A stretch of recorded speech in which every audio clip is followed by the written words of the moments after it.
this is DJ Villanueva and nandito ako ngayon sa Gensan. Gusto ko kayo bigyan ng tip about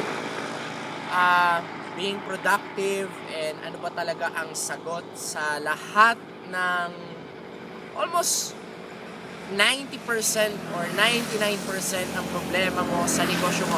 Okay? Karamihan sa atin, napapaisip tayo ano yung dapat kong gawin.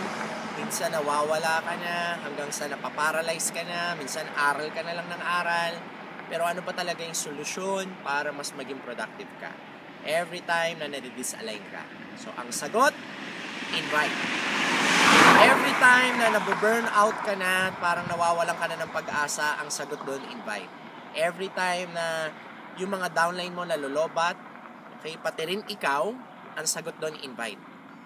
Every time na may issue kayo sa organization nyo, ang sagot dyan, invite. Every time na nawawalan ka na ng pera, ang sagot, invite. Kung sakaling yung mga downline mo ay hindi kumikilos, ang sagot doon, invite.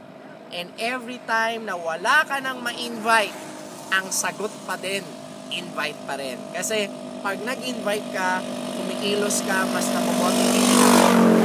Hanggang sa pag may sumali sa'yo, mas lalo kang na-empower doon sa negosyo na ginagawa mo. So, ladies and gentlemen, remember, nakakaisip ka lang ng negative pag hindi ka nag-i-invite or hindi ka kumikilos. So, make yourself productive. Again, this is DJ Villanueva. Nandito ako ngayon sa Gensan.